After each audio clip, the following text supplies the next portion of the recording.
오늘은 마태복음 5장 6절을 본문으로 의에 줄이고 목마른 자라는 제목으로 은혜를 나누려고 합니다. 인생은 많은 경우 추구의 결과입니다. 내가 무엇을 추구했느냐에 따라서 내 인생의 결론이 달라지는 것입니다. 물고기를 잡으려고 해서 물고기를 잡는 것이고, 금을 캐려고 해서 금을 캔 것이고, 뾰족한 집을 지으려고 해서 뾰족한 집을 지은 것입니다. 그가 무엇을 위하여 움직였느냐가 그 사람의 결국이 되는 것입니다. 물론 무엇인가 소원한다고 해서 그대로 다 되지는 않습니다. 그러나 결정하고 추구하는 방면에 내가 될 가능성이 매우 큰 것이 우리의 인생입니다. 특별히 그 추구하고 소원하는 바가 간절하다면 더 그렇습니다. 세상을 그냥 되는 대로 사는 사람과 무엇을 향한 간절함을 가진 사람의 결론은 전혀 다릅니다. 이게 아니면 안 돼 하는 간절함을 가진 사람은 거기에 도착할 가능성이 매우 많습니다.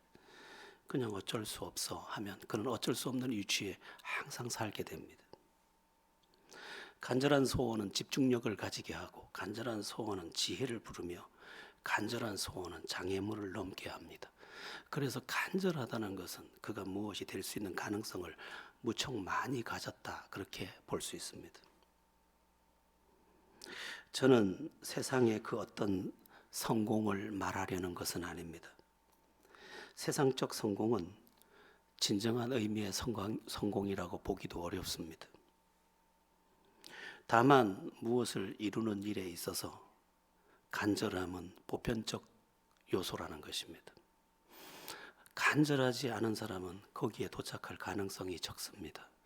그러나 간절한 사람은 거기에 도착할 가능성이 매우 많습니다. 세상에 놀라운 사람들이 많이 있는데, 그들의 그 놀라운 저편에는 뭐가 있었느냐? 간절함이 있었다. 간절함. 일론 머스크 같은 사람, 단칸방에 살다가 세계 최고의 부자가 돼 있는데, 그가 남아프리카 공화국에 있을 때 그의 간절함이 하나 있었습니다. 그가 이루고 싶은 한 가지가 있었는데 그 꿈을 안고 미국으로 갔고, 미국에서 그 일을 시도하고 지금 그 자리에 있습니다. 그런데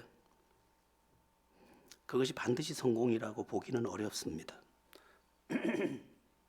세상적 성공은 보기에는 화려하고 높고 크지만 그걸 무조건 성공이라고 보는 것은 문제가 있습니다. 왜냐하면 그가 모든 걸 다 가지고 있어도 진정한 만족은 그에게 아직 없고, 또한 그가 성공이라고 여기는 그곳에서 스스로 착각을 하게 되고, 또 더 많은 죄를 질 기회를 갖게 되면서 그가 더 위태한 존재가 될 수도 있습니다. 높은 산에 올라가면 위험한 것처럼 높은 곳에 올라간 그들은 위험할지도 모릅니다. 또 스스로를 믿게 되는 실수에 빠지기도 합니다. 애플의 창업자 스티븐 잡스는 암에 걸렸을 때 스스로 자기가 해결할 수 있다고 봤습니다. 자기가 꿈꾼 대로 다 됐기 때문입니다. 그래서 치료 시기를 놓치게 되고 결국은 황망한 죽음을 맞이하게 됩니다. 그러니까 세상의 성공은 허무한 것과 맞물려 있습니다. 거기에 뭐가 있는 줄 알았지만 사실 올라가 보면 별게 없습니다. 아무리 부자라도 밥을 하루에 10번 먹을 수는 없지 않습니까? 아무리 부자라도 잠을 하루에 10번씩 잘 수는 없지 않습니까? 똑같이 밥 먹고 똑같이 잠들고 똑같이 일하고 별 다른 게 없습니다. 그래서 세상의 성공은 그 끝자락에 허물을 동반하게 됩니다. 그래서 돈을 아주 많이 번 그 재벌들이, 우리나라는 그런 예가 많지 않습니다만 미국이나 이런 곳에서는 마지막에 사회 기부를 많이 합니다. 자기 전 재산을 사회에 기부합니다. 참 선한 일이죠. 그러나 그 이면에는 가슴 아픈 사연도 있습니다. 그 사연이 뭐냐? 내가 여지껏 이만큼 돈을 벌고 이만큼 성공하느라고 자기가 사람답게 살지 못한 것 같아서, 또 죄를 너무 많이 진 것 같아서, 또 죽음의 그림자가 보이는데 죽음 너머에서 자기가 심판을 받을까 봐 두려워서 뭐라도 선한 일을 남기고 나면 내가 심판에서 좀 면제받지는 않을까, 또 이 양심의 가책에서 짐을 덜 수 있지는 않을까, 그래서 그 엄청난 거를 쏟아서 밀어넣는 겁니다. 그러나 그 또한 진정한 평안을 가져다 주지 못합니다. 그게 세상입니다. 우리는 지금 성공을 위해 몸부림 한편 치고 있지만 거기에 도착한들 우리가 만족할 수 있느냐? 그렇지는 않습니다.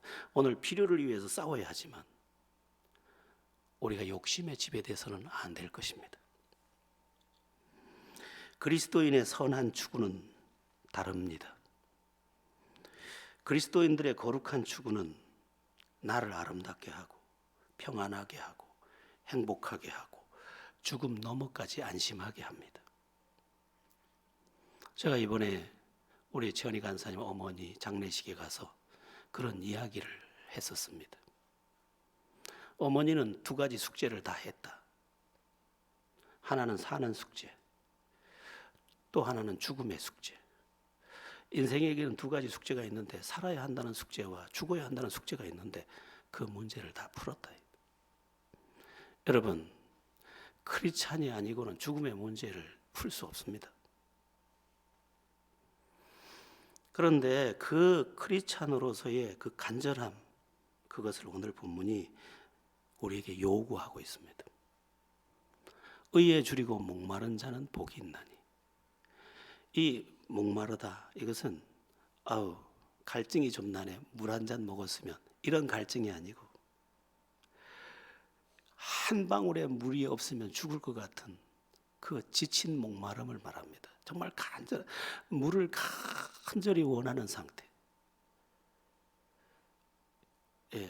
줄이고 배가 고파서 정말 죽 한 숟가락만이라도 먹고 싶은 그 갈급한 상태.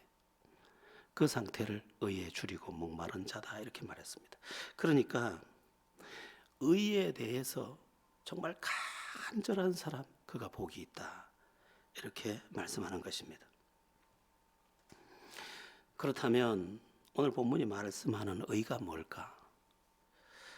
제가 이 의를 찾느라고 책을 여러 권도 찾고 또 원문도 다 파헤쳐 보고 또 여러 가지들을 참고를 하고 그랬는데 결론은 딱 하나입니다. 여러 가지 설명이 가능하지만 여기에 의는 뭐냐? 하나님의 뜻입니다. 하나님의 뜻. 다시 말해서 하나님의 뜻대로 살기를 간절히 원하는 사람, 하나님의 뜻대로 살기를 정녕 원하는 사람, 하나님의 뜻대로 살기를 온 존재로 원하는 사람, 그가 복이 있나니, 이렇게 해석해야 합니다. 여러분, 간절함이 미치는 힘이 크다고 했죠. 인생에서의 간절함, 여러분, 우리의 어느 부분에 대한 간절함이 크면 엄청난 일이 일어납니다. 어떤 사람이 자기가 아무리 논문을 써도 논문이 안 되는 거예요. 돈도 벌어야 되고 공부도 해야 되고 논문도 써야 되는데 시간도 안 되고 머리도 안 되고. 근데 어떻게 하고 보니까 자기가 학위를 다 마치고 자기가 지금 이제 박사가 돼서 교수로 있더라는 거예요. 그래서 어떻게 내가 내 머리로 그 시간에 그 안 좋은 조건 속에 내가 어떻게 박사가 되고 내가 어떻게 지금 교수가 돼 있지? 보니까 한 가지 결론을 얻었다는 거예요. 그게 뭐냐? 실력보다 열정이더라는 거예요. 진짜 간절히 원하는 그 사람이 실력보다 더 크게 작동하는 요소 앞에 거하게 되더라는 것입니다. 머리보다 열정, 실력보다 열정, 조건보다 열정, 그 간절함, 진정 원하는 그가 진정 그것에 도착하더라는 거예요. 그런데 하나님의 뜻에 대해서 간절하다, 그러면 하나님의 뜻이 내 안에서 이루어질 때 우리가 복이 있는 자가 된다라는 것입니다. 그 열정, 그 간절함, 그게 우리를 위대한 자리로 옮겨간다는 것입니다. 그러면 하나님의 뜻이 뭐냐? 하나님의 뜻을 찾아서 이야기하려고 하면 여러 가지가 많을 것입니다. 그런데 핵심이 되는 한 4가지 정도만 말씀드려 보겠습니다. 하나님의 뜻이 뭐냐? 첫째는 믿음입니다. 믿음. 우리가 하나님의 뜻은 우리가 믿음에 이르기를 원합니다. 믿음으로 사는 것이 하나님의 뜻이고 하나님의 뜻인 그 믿음에 간절한 사람이 복이 있다 이것입니다. 그리고 한편 이 믿음이 의라고 되어 있습니다. 의. 오늘 본문이 말하는 의에 줄이고 하는 이 단어와 똑같은 의가 믿음과 동의어로 되어 있습니다. 로마서 3장 21절에서 22절에 이 본문이 나와 있습니다. 우리 같이 함께 로마서 3장 21절 22절 합독해 보겠습니다. 이제는 율법 외에 하나님의 한 의가 나타났으니 율법과 선지자들에게 증거를 받은 것이라 곧 예수 그리스도를 믿음으로 말미암아 모든 믿는 자에게 미치는 하나님의 의인이 차별이 없느니라. 아멘. 믿는 자에게 뭐가 임하느냐? 하나님의 의가 임한다. 이건 설명이 좀 필요한데요. 뒷부분에서 하기로 하고요.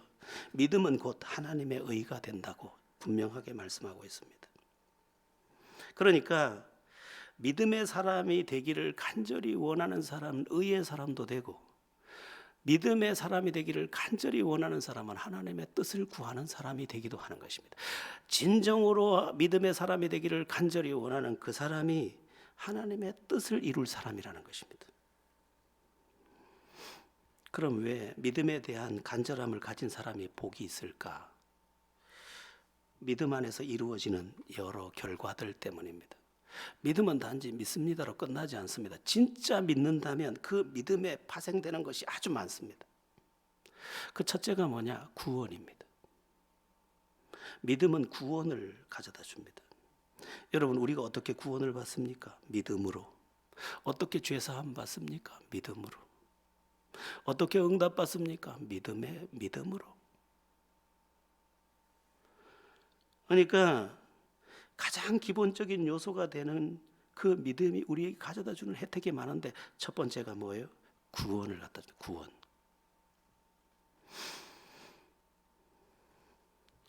먼저 의인이 되고 의인된 우리가 구원을 받는데 의인되는 장면도 로마서 3장 25절에서 26절에 자세히 나와 있습니다. 우리 함께 로마서 3장 25절 26절을 합독해 보겠습니다. 이 예수를 하나님이 그의 피로서 믿음으로 말미암는 화목제물로 세우셨으니 이는 하나님께서 길이 참으시는 중에 전에 지은 죄를 간과하심으로 자기의 의로우심을 나타내려 하심이니 곧 이때 자기의 의로우심을 나타내사 자기도 의로우시며 또한 예수 믿는 자를 의롭다 하려 하심이라. 아멘. 이 세상에 스스로 의로울 수 있는 사람은 아무도 없습니다. 그런데 예수 믿는 우리에게 예수가 화목제물이 돼서 하나님과 우리 사이를 연결시키고 우리에게 있던 죄를 예수께 옮겨가고 예수께 있던 의를 우리에게 옮겨서 우리를 의롭다고 의로운 자가 마땅히 받아야 될 구원에 이르게 한다라는 말씀입니다. 우리 다 죄인입니다. 겉으로 볼 때 그가 신사요, 숙녀요, 착한 사람이요, 선한 사람이요, 작은 실수도 안 할 것 같이 보이는 사람도 더러있지만 그 또한 죄인입니다. 그에게 가서 물어보면 그가 대답해 줄 겁니다. 당신은 의인입니까? 죄인입니까? 죄인이죠. 그래서 로마서 3장 23절은 의인은 없나니 하나도 없다고 되어 있습니다. 저도 죄인입니다. 그런데 예수를 믿을 때 우리의 죄가 예수께 옮겨져서 예수가 대신 내 죄값을 십자가에서 지불해 주셨고 예수께서 가지고 있던 본래적 의의를 우리에게 주심으로 우리가 의인이 된 것입니다. 그리고 그 의는 우리의 구원의 조건이 되고 그 선물로 받은 의가 하나님의 의라는 이름을 가지게 되는 것입니다. 그 하나님의 의를 가지고 있는 그가 구원받을 자격자인데 요한복음 3장 16절에 그 말씀처럼 하나님이 세상을 이처럼 사랑하사 독생자를 주셨으니 누구든지 저를 믿는 자마다 멸망하지 않고 영생을 얻게 하려 하심이라. 이 말씀이 내 삶의 실제가 되는 것입니다. 하나님의 뜻은 모든 사람이 구원받는 것인데 그 구원의 조건이 믿음이고 그 믿음에 대해 간절한 사람, 그가 하나님의 구원을 만날 사람이라는 것입니다. 여러분은 여러분의 믿음의 삶에 대해서, 믿음에 대해서 간절해 보셨습니까? 참 신비한 건 뭐냐면 우리에게 믿음이 절실한데 정작 우리에게 믿음이 부족하다는 것입니다. 물론 구원에 이르는 믿음은 예수를 영접하는 믿음, 예수를 구세주로 인정하고 마음으로 믿어 의에 이르고 입으로 시인해서 구원에 이르니까 그것만 인정하고 받아들이면 구원을 받지만 그분을 진짜로 믿느냐의 문제가 우리 앞에 있는 것입니다.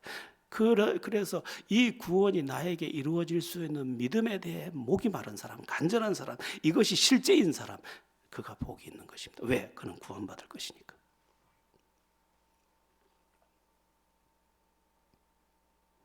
우리가 부를 수 있는 노래 중에 구원의 노래가 있어야 합니다.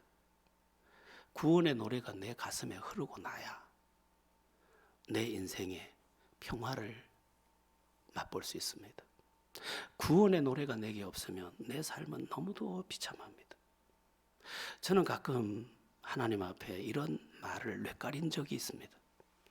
하나님, 참 인생이 너무 잔인합니다. 어렵사리.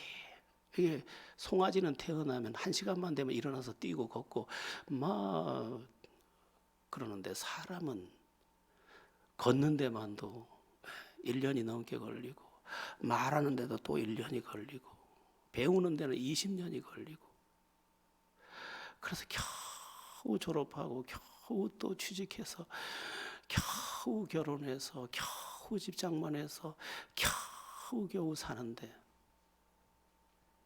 그러노라면 늙고 그러노라면 병들고 그러노라면 죽음이 가깝고 하나님, 인생이 너무 잔인합니다. 우리는 또 죄성을 너무 많이 가지고 있어 서로 아파하고 인생이 너무 잔인합니다. 여러분, 인생은 자세히 보면 참 파도가 높습니다.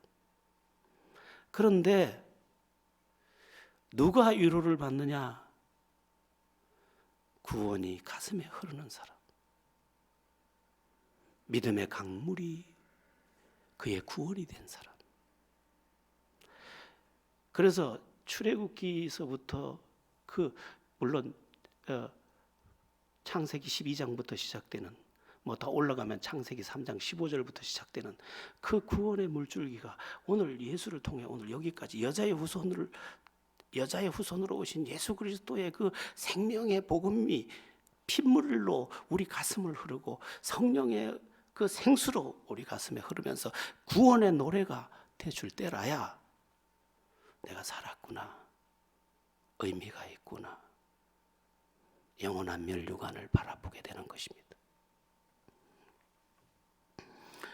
믿음, 이 보배롭고 우리의 이 모든 무거움을 해결할 이 보배롭고 이 드높은 이 믿음에 대한 갈급함, 간절함, 이 사모함, 이 뜨거움, 그걸 가진 사람, 그가 이걸 가지고 가서 복이 있는 자로 산다는 것입니다.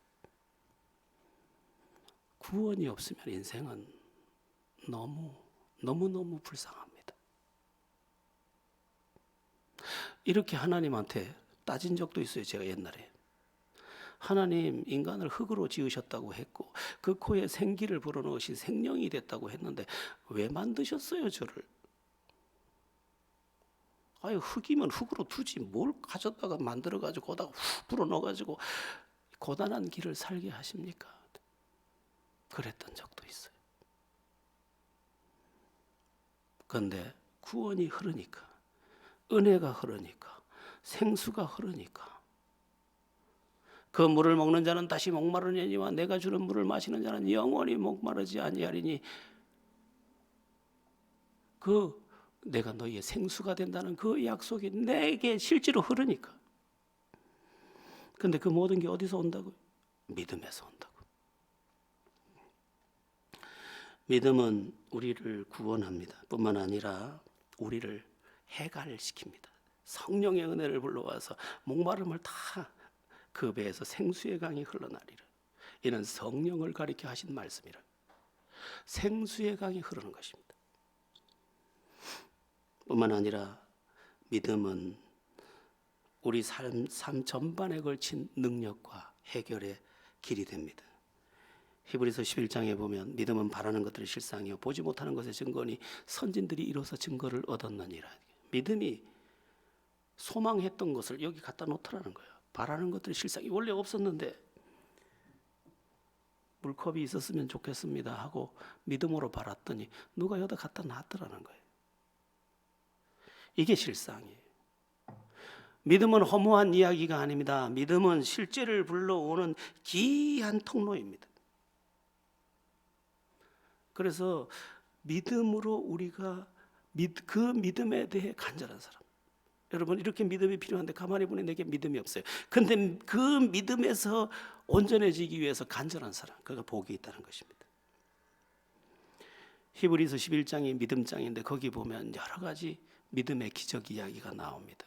그 중에서 제가 좋아하는 말씀이 믿음으로 살아는 믿음으로 잉태하는 힘을 얻었으니, 이 본문을 참 좋아합니다.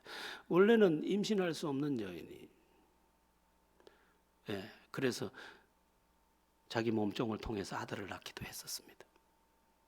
그런데 어느 날 믿었더니 그 몸이 젊어서도 불임이고 늙어서도 불임인데 그 몸이 바뀌어서 아이를 생산하게 됐다. 믿음이 그의 몸도 바꾸고 그의 인생도 바꿔버렸다. 믿음은 시시한 이야기가 아닙니다. 믿음은 우리의 몸과 우리의 환경과 우리의 인생을 다 바꿔버립니다. 아니 거기 또 보면 에녹은 믿음으로 죽음을 보지 않고 옮겼으며 다 죽는데 안 죽었대. 믿음이 죽음 패스. 여기 요단강이라는 죽음의 강이 있는데 하나님께서 그냥 들고 이 강을 날아서 옮겨가셨다는 거예요. 믿음은 놀라운 것입니다. 또 거기 히브리서 11장에 보면 이스라엘 백성들이 믿음으로 7일 동안 여리고를 돌았더니 여리고를 정복한 이야기가 나옵니다. 그냥 믿음으로 순종했더니 넘을 수 없는 성벽을 넘더라. 믿음이 놀라운 것입니다. 그런데 하나님의 뜻이 뭐냐? 우리가 믿음의 사람이 되는 거예요.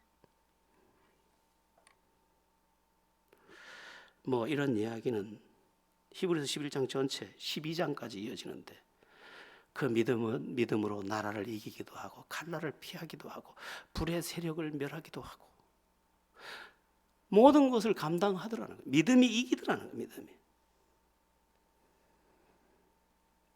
그래서 우리가 잘 아는 요한일서 5장 4절 이런 말씀이 나옵니다. 우리 요한일서 5장 4절 유명한 말씀인데 합독해 보겠습니다.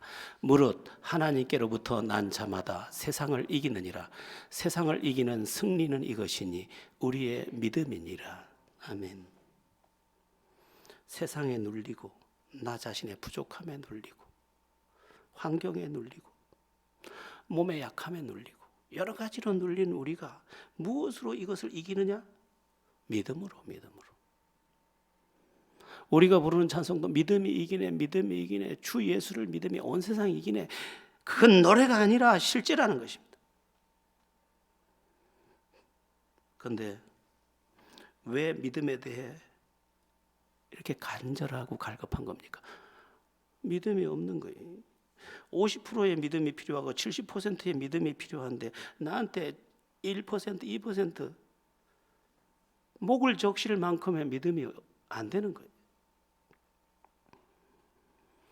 구원을 경험하고 구원의 노래가 있고 성령의 은혜가 생수처럼 내게 흐르고 기도의 응답을 경험하고 또한 이 믿음으로 모든 염려를 주께 맡기고 모든 말씀에 순종할 수 있는 내가 되면 좋겠는데 그럴 수 있는 믿음이 내게 없더라 이 말이에요. 그래서 정말 간절하게 믿음 주세요. 그가 복이 있다 이 말이에요. 왜? 믿음이 들어오는 순간 그 모든 것이 강물처럼 내게 들어올 것이니까. 믿음이 들어와야 합니다. 믿음.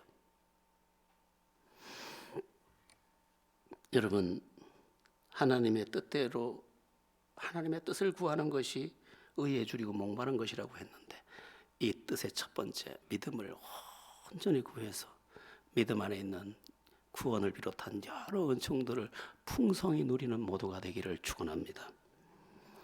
의에 줄이고 목마른 자가 복이 있다고 하셨는데, 그 의가 또 뭘까? 이제 앞으로 좀 짤막하게 뒤에 세 가지를 말씀드리겠습니다. 두 번째는 진실입니다. 진실. 진실하고자 하는 간절함이 있는 그 사람이 복이 있다. 진실은 의와 통합니다. 하나님이 의로우신데 왜 의로우시냐? 진실하기 때문에. 하나님에서는 거짓이 조금도 없으십니다. 그래서 하나님의 의는 완전합니다. 질문은 이거지요. 우린 과연 진실을 정말 간절하게 구해봤을까? 진실하지 않은 나를 가슴 아파하며 정말 진실하고자 하나님 앞에 갈급해 봤을까? 오늘날 많은 사람들이 진실을 무시합니다. 그리고 진실에 목이 마른 게 아니라 욕심과 욕망과 또한 세상 정욕으로 목말라 합니다. 속여서라도 내 마음대로 되기만 하면 되는 것이고, 그냥 정복해서 누릴 수 있다면 그게 죄악의 쾌락이라도 상관없다는 거예요. 그것이 피차에 망하는 일이고 불행한 일인데도 거짓을 가지고 껍데기를 가지고 계속 사는 거예요. 우즈베키스탄에 선교사로 있는 이용범 선교사라는 분이 계십니다. 같이 한 방에서 잘 일이 있어서 이제 같이 밤을 보내는데, 그분은 선교사고 저는 목사니까 이제 여러 이야기를 나눴습니다. 그분이 우즈베키스탄에 웃지 못할 이야기를 저에게 한 가지 해줬습니다.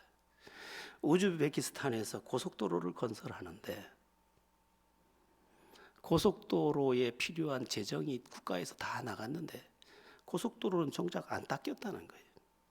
돈은 다 나갔는데. 왜? 관계되는 사람들이 다 돈을 빼가서 돈이 하나도 없는 거예요. 더 웃기는 것은 5년 후에 고속도로 보수공사비로 또 돈을 다 가져갔다는 거예요. 고속도로도 없는데 보수공사를 한다고. 그 결과가 뭡니까? 다 함께 못 사는 겁니다. 진실하지 않았으니까. 진실하지 않은 단 하나의 이유로 다 함께 불행한 것입니다. 인간은 타락한 본성 안에서 본래 거짓된 속성을 많이 갖고 있습니다. 심지어 나까지 속이고 하나님까지 속이려고 하는 것이 인간입니다. 그런데 지난번에 보셨듯이 애통하는 자는 복이 있나니 하듯이 자기 가슴을 치면서 이제는 진실을 구하는 우리가 되어야 하는 것입니다. 여러분, 거짓은 복이 아닙니다. 진실이 복입니다. 그래서 하여튼 모든 날을 자꾸 진실로 들어가야 합니다. 그러면 진실하신 하나님께서 진실로 복을 주실 줄로 믿습니다. 그래서 자꾸만 그게 불편해도 진실로 가는 게 좋습니다. 집사람이 알면 또 저거 할까봐 속이고 이러면 그게 거짓에 빠지는 겁니다. 다 얘기하는 게 좋습니다. 그냥 진실하게. 그러면 나를 얽매일 게 없습니다. 하나님은 진실하신 분이고 하나님의 뜻은 우리가 진실하여 얽매임 없는 삶을 살기를 원하십니다. 그러므로 여러분이 진실에 목마른, 진실에 대하여 간절한, 정말 진실하기 위해 하나님 앞에 몸부림치는 그 갈급함으로 여러분 자신을 해치지 아니하고 여러분 자신을 정령 위하는 모두가 되기를 예수의 이름으로 바랍니다. 세 번째, 의에 줄이고 목마른 자가 복이 있다. 이 말씀에서 의가 뭐냐? 세 번째는 사랑입니다. 사랑은 하나님의 속성입니다. 그러므로 하나님의 의를 구하는 사람은 하나님의 속성을 따라 사랑을 구해야 합니다. 사랑은 전체 계명의 전체 내용이기도 합니다. 마태복음 22장에 보면 어떤 율법사가 예수께 묻습니다. 계명 중에 어떤 계명이 가장 큽니까? 그랬더니 예수님께서 대답하시는데 우리 함께 보겠습니다. 마태복음 22장 37절에서 40절입니다. 우리 함께 37절부터 40절 합독해 보겠습니다. 예수께서 22장 37절 제가 읽어드리겠습니다. 예수께서 이르시되 내 마음을 다하고 목숨을 다하고 뜻을 다하여 주 너의 하나님을 사랑하라 하셨으니 이것이 크고 첫째 되는 계명이요 둘째도 그와 같으니 내 이웃을 내 자신과 같이 사랑하라 하셨으니 이 두 계명이 온 율법과 선지자의 강령이니라. 아멘. 뭐가 가장 큰 계명이냐고? 하나님 사랑하는 거하고 네 옆에 사람 사랑하는 거, 그게 최고의 계명이에요. 그러니까 하나님의 뜻은 포괄적으로 말하면 하나님의 말씀인데 하나님의 말씀을 압축하면 율법이 되고 하나님의 말씀에 율법을 압축하면 계명이 되고 그 계명을 압축하면 십계명이 되고 그 십계명을 압축하면 사랑이 된다는 거예요. 사랑.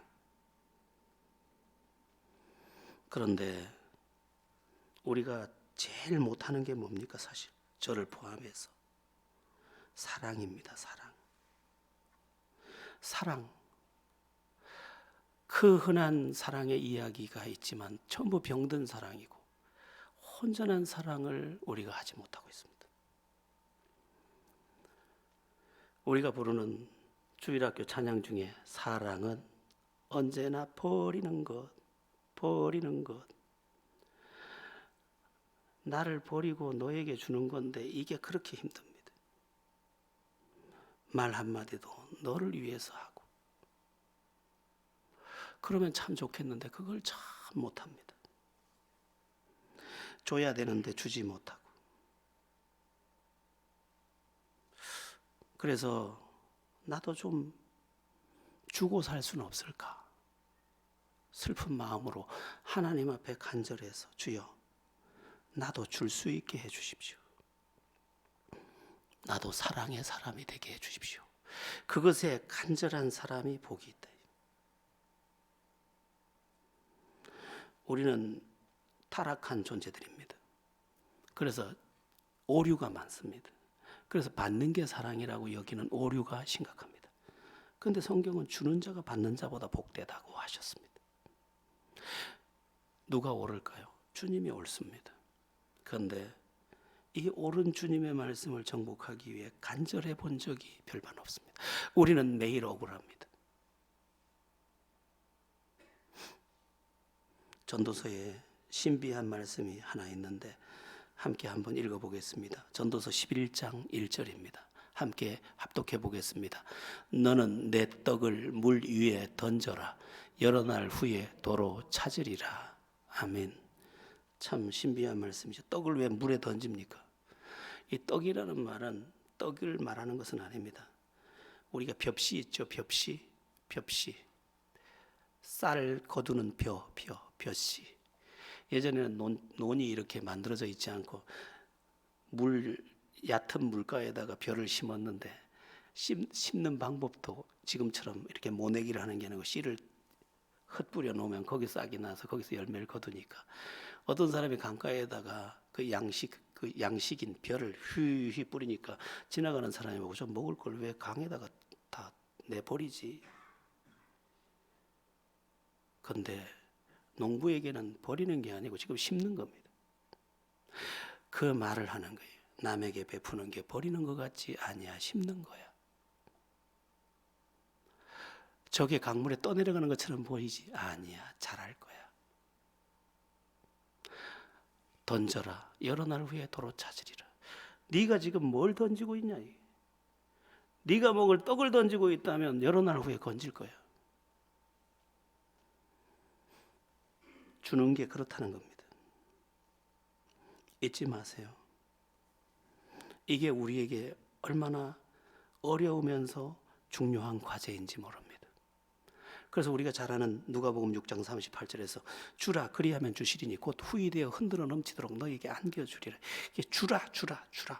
이 주라가 내게 임할 때 우리의 삶이 아름다울 것입니다. 근데 주는 것은 깨끗함을 전제합니다. 조건이 없습니다. 그냥 줄 수 있어서 그냥 행복합니다. 쉘 실버스타인의 그 아낌없이 주는 나무처럼 마지막 자기 밑둥을 다 잘라간 그가 와서 쉴 수 있기까지 자리를 내준 그것. 그러나 아무런 조건도 없고 네가 여기 내 그루터기에 앉아 있는 것으로 인해서 나무는 행복한 것. 그것을 구하는 사람. 인생은 이상합니다. 받으려고 하면 비참해집니다. 왜? 항상 부족하니까. 그러나 주려고 하면 항상 미안합니다. 그리고 하나님이 내 영혼 안에 기쁨으로 화답을 합니다. 그래서 우리는 하나님의 뜻, 그 뜻 중에 뜻인 사랑의 사람이 되도록 간절해지는 것. 바람둥이는 되지 말고 사랑둥이는 됐으면 좋겠습니다. 잘 깨닫기를 바랍니다. 마지막 의에 줄이고 목마른 자가 복이 있다 했는데 그 네 번째는 뭐냐? 이건 좀 뺄 수가 없어서 네 번째는 사명입니다. 사명. 그리스도인에게는 사명이 있습니다. 어떤 사람이 죽을 병에 걸렸는데 어떤 사람의 소개로 어떤 약을 먹었더니 그만 병이 나았습니다. 그 병이 나은 사람이 어느 날 길을 가다가 자기가 똑같은 병에 걸린 사람을 만났습니다. 그런데 모른 채 지나갔다. 그것은 악입니다. 그가 내 말을 듣든 안 듣든 그를 붙잡고 제가요 똑같은 병에 걸렸었는데요. 그걸 끓여 먹고 글쎄 이렇게 건강하게 낫지 않았습니까? 이걸 끓여 드셔야 합니다. 그거와 마찬가지로 내가 의미도 없고 목적도 없고 모든 삶이 허무했을 때 주님을 만나서 구원받고 그 구원의 즐거움 안에 있게 되었고 죽어도 들어갈 천국을 기약해 놓은 나로서 그것을 만끽하고 있는 나로서 누군가 허무한 인생, 누군가 죽고 싶은 인생, 누군가 목마른 인생에게 이 주님을 말해줘야 된다는 거예요. 그래서 내가 예수 믿는 게 진짜면 진짜가 된 그 순간 나는 사명자예요. 왜냐하면 이것만 그거 먹으면 낫거든. 내가 먹고 나았거든. 여러분 우리는 나았잖아요. 저가 채찍에 맞음으로 너희가 나음을 입었도다. 우리가 예수 믿는 그때 우리의 저주가 끝났습니다. 그런데 그 저주로부터 속량함을 받은 우리가 그 속량받을 길을 이 울고 있는 이 사람에게 말해주지 않으면 나는 직무를 유기하는 것입니다. 악한 거예요. 내가 말 한마디만 해준다는데. 사도 바울은 주님을 만났습니다. 만나자마자 만난 즉시 눈이 멀고 다시 눈을 뜨게 되자마자 즉시 성으로 들어가서 예수를 전했다고 되어 있습니다. 이것은 예수를 만난 모든 사람의 코스입니다. 정말 예수를 만났느냐? 그럼 네 돌아서서 말하라는 거예요. 평양 대부흥운동이라고 제가 그 책을 보면서 많은 감동을 받았는데 그 책에 보면 10살짜리 아이가 가가지고 예수를 만난 거예요. 장대현 교회 부흥회 갔다가. 그러고는 술주정뱅이 자기 아버지 붙잡고 엉엉 울면서 같이 예수 믿자고. 이 갓나 새끼 뭐라 하나. 내팽개를 치면 또 매달려서 그러고는 그를 구원합니다. 만난 사람은 그래. 그가 10살짜리라도 예수 만났으면 예수를 말하는 거죠. 예전에 많은 책들을 통한 도전이 저의 신앙 초창기에 있었습니다. 그 여러 책들 가운데 뭐 C.T. 스터드라든지 허드슨 테일러라든지 아도니람 저드슨이라든지 데이비드 브레이너드라든지 그들의 뜨거운 심장을 정말 불같이 공유했었습니다. 특징이 뭐냐? 예수 만난 그들이 견딜 수가 없어 하는 거. 이것만 전해주면 되는데, 이것만 전해주면 되는데, 이것만 받아들이면 되는데, 저 인생 완전히 바뀌는데 내가 이렇게 살면 죄를 짓는다는 거예요. 데이비드 브레이너드에게는 대학 교수 자리가 기다리고 있었지만 거절하고 인디안 선교를 갑니다. 아도니람 저더스는 간첩으로 오인받아서 버마에서 그런 엄청난 옥살이를 하지만 다시 나와서 복음을 전합니다. 허드슨 테일러는 잘 곳이 없어서 남의 집 부엌에서 맨바닥에서 잠을 자면서도 다시 일어나 복음을 전합니다. 자기 부인이 죽은 다음 날도 복음을 전하러 나갑니다. 왜? 사명이 있으니까. 지금도 복음의 열정에 사로잡힌 수많은 사람들이 있습니다. 그가 누구냐? 의에 줄이고 목마른 사람들. 하나님의 뜻에 대해서 목이 말라. 우리 예수님께서 말씀하셨습니다. 건넌 마을로 가자. 그곳에서 전도하리니 내가 이를 위하여 왔노라. 나 저 영혼들 구원하러 왔어. 주님이 가신 그 길을 따라가는 사람, 우리들, 하나님의 뜻이 뭐냐? 나를 통해 한 영혼을 구원하는 것, 바로 그것인데 그것에 대해서 우리가 목이 말라 봤느냐. 내 자식이 예수 못 믿을까 봐 제일 겁이 나고, 내 형제가 예수를 모를까 봐 제일 겁이 나고, 그것 때문에 내 자식이 예수 안 믿으면 내 인생은 실패야. 내 입을 통해 누군가가 예수를 경험하지 못했다면 내 믿음은 너무너무 주님 앞에 수치야. 부끄러워서 어떻게 주를 봐. 그런 안타까움을 가진 자, 그가 복이 있나니, 이렇게 말씀하는 것입니다. 어떤 복입니까? 시간이 좀 갔는데, 의에 줄이고 목마른 자가 받을 복이 뭡니까? 저희가 배부를 것이며, 이 배부르다는 말은 만족할 것이요, 이런 뜻입니다. 여러분, 이 세상에 자기 인생에 대해서 만족한 사람이 있겠습니까? 없어요. 제가 저희 집사람 보고 이런 얘기를 한번 했어요. 이정재가 요새 오징어 게임 해가지고 돈도 많이 벌었는데, 그 사귀는 여자가 그 갑부 그 기업가의 그 집, 제가 뭐 말을 하면 좀 그렇고, 자기도 돈 많은데 더 돈 많은 여자한테 저럴 필요가 있을까?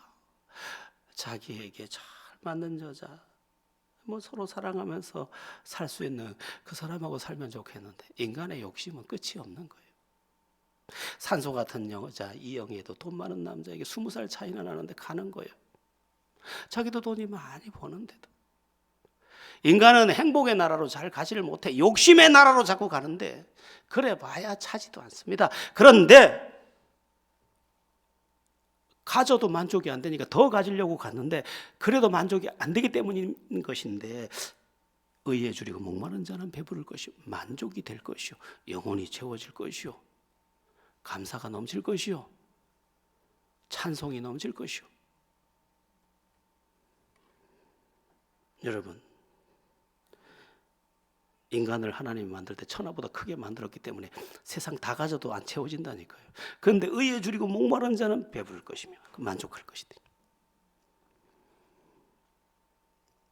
다 가져도 안 돼요.